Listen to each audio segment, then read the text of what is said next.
Hello les amis, il y a une information que je peine à passer. Je vous invite donc à partager cette vidéo pour emmener le maximum de personnes à ne plus se faire avoir. Si votre ambition, c'est d'acheter un terrain nu en Côte d'Ivoire, vous devez savoir cette chose. Il faut acheter que sous deux conditions. La première condition, c'est lorsque le terrain que vous achetez provient d'un lotissement qui est approuvé. Je reprends, lorsque le terrain que vous achetez provient d'un lotissement qui est approuvé. La deuxième condition, c'est lorsque vous achetez un terrain qui a un ACD. Dans ces deux conditions, l'information est disponible. Tout est vérifiable auprès du ministère de la Construction. Si vous achetez dans d'autres conditions, vous n'avez pas la bonne information. Vous pouvez être sur une opportunité de financement d'un lotissement, sauf que le lotissement n'est pas encore approuvé et il n'a pas d'ACD. Alors, si l'aménageur est honnête et que tout se passe bien avec le ministère, vous pouvez effectivement rentrer en possession du terrain que vous avez financé. Mais retenez que vous n'êtes pas sur une opération sécurisée. Vous n'êtes pas sécurisé parce que l'information n'est pas disponible pour vous. On ne peut pas vous dire est-ce que ce que vous achetez est réel ou irréel. On ne peut pas vous dire est-ce que ce que vous achetez est fiable ou n'est pas bon.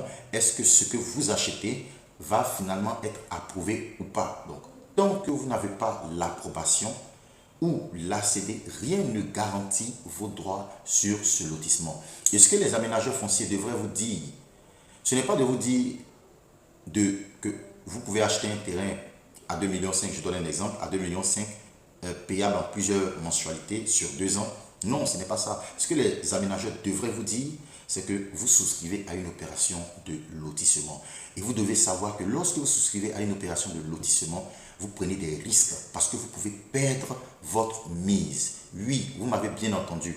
Vous pouvez perdre votre mise. Je sais qu'il y a beaucoup d'aménageurs qui ne seront pas contents de cette vidéo, mais je vous dis la vérité. Lorsque vous financez un projet de lotissement, vous vous exposez à des risques. Vous pouvez perdre votre mise. Si le dossier n'est pas bien suivi, s'il n'a pas été bien ficelé ou tout simplement s'il n'est pas fiable, il sera rejeté tout simplement par le ministère de la Construction. Il sera rejeté, les amis. Au mieux, même s'il est approuvé, vu que vous n'avez pas, lorsque vous souscriviez à l'opération de lotissement, vu que vous n'aviez pas les documents requis pour le terrain, après l'approbation du terrain, il faudrait que l'aménageur, cette fois, soit assez honnête pour vous remettre votre terrain.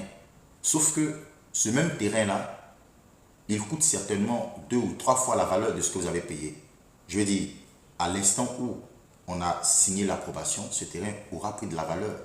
Alors, il faut assez d'honnêteté pour l'aménageur afin de vous donner ce terrain-là pour le prix que vous avez payé il y a quelques années. Si j'ai un conseil à vous donner, évitez tout simplement de vous faire avoir. Ou allez-y sur ce type d'opération avec votre conscience, mais surtout en étant conscient du fait que vous pouvez perdre votre mise. À bientôt.